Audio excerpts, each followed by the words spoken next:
Aloha, Hare Krishna, Namaste. You won't guess what my subtotal just came to at Panera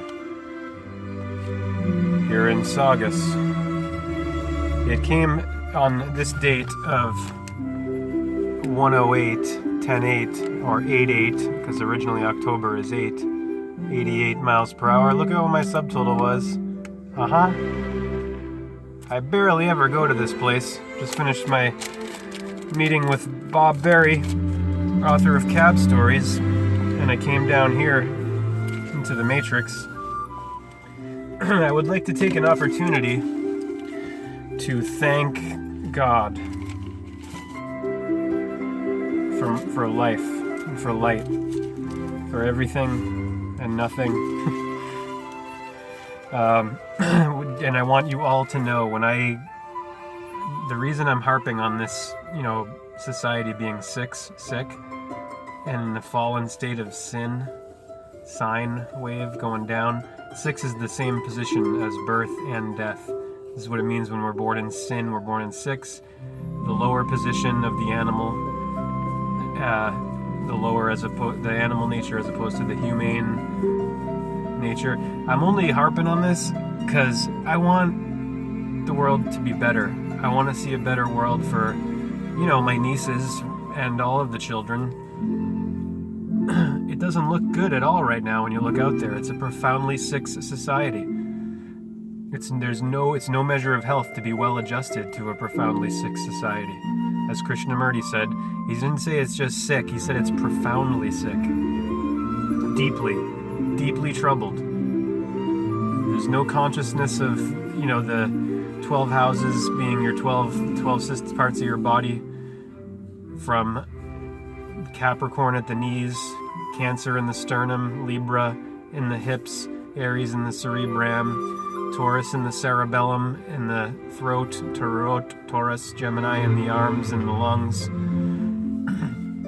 and then Leo in the solar plexus, the lion-hearted lion of the tribe of Judah, Virgo, the virgin of your virgin birth in your stomach when you've come above the belt, Sag of Scorpio, where we are now, and the sun is currently in Scorpio, the scorch of the embers, September through December, the night overtaking the day, the dark 6 overtaking the 12, upside down, Sag of Taurus, Sagittarius, the Sag of Taurus, of the Torah, and then Capricorn. Kennedy assassination in here. September 11th. Separation, 7. Severe, several. There's no consciousness of this. There's no depth in 99.9% of people's minds because they're down here all the time in 6. Real health and real wellness is integral. I'm not trying to be mean when I call the society 6. I'm not just, calling names, name calling, this sort of thing. I actually give a shit. I'm going to start reading to you from Indian Philosophy, Chapter 9, Buddhism, Chapter IX9. The cover's edited by Sarvapalli Radhakrishnan and Charles A. Moore. The leading Indian philosopher, statesman, and an American scholar bring together enough of the philosophical wisdom of ancient and modern India to enable the student of Indian philosophy who is not a Sanskrit scholar to become truly acquainted with India's great and lasting contribution to world thought. Chapter 9, Buddhism. Buddhism has a doctrine of 1,000 years in India, and as the centuries rolled by, its doctrines varied. The teaching of the Buddha, the Hinayana early and the Mahayana later, forms and the several specific schools constitute the history of Buddhism. The Buddha takes up some of the thoughts of the Upanishads and gives to them a new orientation. The Buddha is not so much formulating a new scheme of metaphysics and morals as rediscovering an old norm and adapting it to the new conditions of thought and life. His four noble truths are that there is suffering, that it has a cause, that it can be suppressed, and that there is a way to accomplish this. All things pass away, dreams and hopes, fears and desires. None can resist the universal supremacy of death. The Buddha postulates that life is a stream of becoming. There is nothing permanent in the empirical self.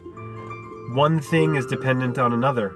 This is the law of dependent origination. Even the self is a composite of perception, feeling, intelligence, and form. All these forms change according to the law of karma. The cause of suffering is traced to ignorance and selfish craving. When we get rid of ignorance and its practical consequence of selfishness, we attain nirvana, which is described negatively as freedom,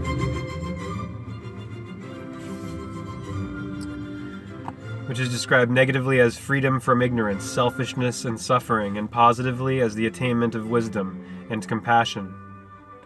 The path to the attainment of nirvana, to the elimination of ignorance and selfishness, is the famous eightfold path of morality. The Buddha does not affirm a positive reality underlying the world of change, a self underlying the empirical series of mental happenings, and the positive character of nirvana. While he is not prepared to dogmatize on these issues, it would be improper to look upon him as a skeptic or an agnostic or an atheist, an agnostic or an atheist, as he is deeply interested in the ethical remaking of man, as he feels that metaphysical disputations would take us away from the task of individual change. He keeps silent on the nature of the absolute reality, the self, and nirvana. But his silence is not a cloak for ignorance or skepticism. Wherefore we cannot speak, we must keep silent. This is the great tradition of the mysticism of the Upanishads. As Buddhism spread, different answers were given to these central metaphysical issues. The Hinayana developed the doctrine of the transitoriness of substances or individuals. The goal of existence is defined as nirvana, whose content is not further specified. It upholds the ideal of the saint, who frees himself from bondage to karma by his own ideals. The Buddha is not so much a savior as an example, Emmanuel. The worship of the Buddha is merely an act of commemoration. The popular gods were introduced into Buddhism in its more religious form to serve as objects for meditation.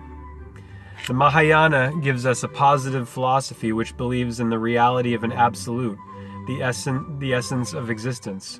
Religiously, this is the embodied law. The world of experience is phenomenal, an expression of the absolute reality. The Buddha himself is a personification of the law. Here we have the transformation of the Dharmakaya into the Sambhogakaya, the enjoyment body. It is the Abhibuddha, original Buddha, answering to Saguna Brahman or Ishvara in Hinduism. While the Arat is the ideal of the Hinayana, the Bodhisattva, a would-be Buddha, is the ideal of the Mahayana. A Bodhisattva, out of the abundance of his love, engages himself in the task of teaching every sentient being. Nirvana, for Mahayana, is not annihilation, but attainment. In the course of the development of Buddhist thought, many philosophical schools arose. Chief among these are four: the Vaibhasika, direct realism, and the Sautrantika, indirect realism, schools which belong to the Hinayana and the Yogacara idealism, and the Madhyamika relativism, sometimes called nihilism, which belong to the Mahayana. In view of plans for a source book in Buddhist philosophy, only basic philosophical principles and schools are represented here. Since selections in this chapter are taken from so many texts, documentary forces will be given with each selection, and not in the introduction as in other chapters. The Dhammapada is quoted in its entirety. A. Hinayana, the three characteristics.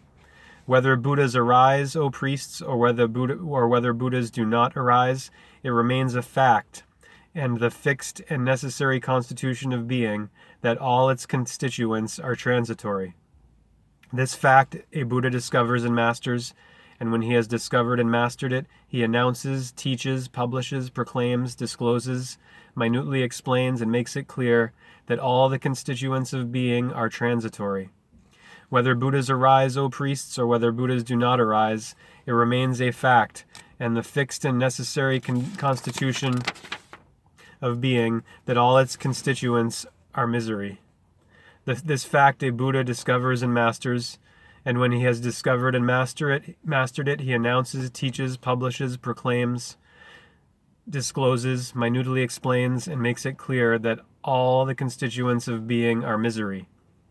Whether Buddhas arise, O priests, or whether Buddhas do not arise, it remains a fact, and the fixed and necessary constitution of being, that all its elements are lacking in an ego, substantial permanent self-nature. This fact a Buddha discovers and masters, and when he has discovered and mastered it, he announces, teaches, publishes, proclaims, discloses, minutely explains, and makes it clear that all the elements of being are lacking in an ego. 2. The first sermon. These two extremes, O monks, are not to be practiced by one who has gone forth from the world. What are the two? That conjoined with the passions, low, vulgar, common, ignoble, and useless, and that conjoined with self-torture, painful, ignoble, and useless. According to these two extremes, the Tathagata has gained the knowledge of the middle way, which gives sight and knowledge, and tends to calm, to insight, enlightenment, nirvana. What, O monks, is the middle way, which gives sight? It is the noble eightfold path, namely, right views, right intention, right speech, right action, right livelihood, right effort, right mindfulness, right concentration. This, O monks, is the middle way. Now this, O monks, is the noble truth of pain. Birth is painful, old age is painful, sickness is painful, death is painful, sorrow, lamentation, dejection, and despair are painful. Contact with unpleasant things is painful. Not getting what one wishes is painful. In short, the 5 khandhas of grasping are painful. Now this, O monks, is the noble truth of the cause of pain. That craving which leads to rebirth combined with pleasure and lust, finding pleasure here and there, namely the craving for passion, the craving for existence, the craving for non-existence. Now this, O monks, is the noble truth of the cessation of pain, the cessation without a remainder of that craving, abandonment, forsaking, release, non-attachment. Now this, O monks, is the noble truth of the way that leads to the cessation of pain. This is the noble eightfold path, namely right views, right intention, right speech, right action, right livelihood, right effort, right mindfulness, right concentration, center. As long as in these noble truths my threefold knowledge and insight duly with its 12 divisions was not well purified, even so long, O monks, in the world with its gods, Mara, Brahma, with ascetics, Brahmins, gods, and men, I had not attained the highest complete enlightenment. Thus I knew. But when in these noble truths my threefold knowledge and insight, duly with its 12 divisions, was well purified, then, O monks, in the world I had attained the highest complete enlightenment. Thus I knew. Knowledge arose in me, insight arose that the release of my mind is unshakable. This is my last existence. Now there is no rebirth. Om Shanti. Om.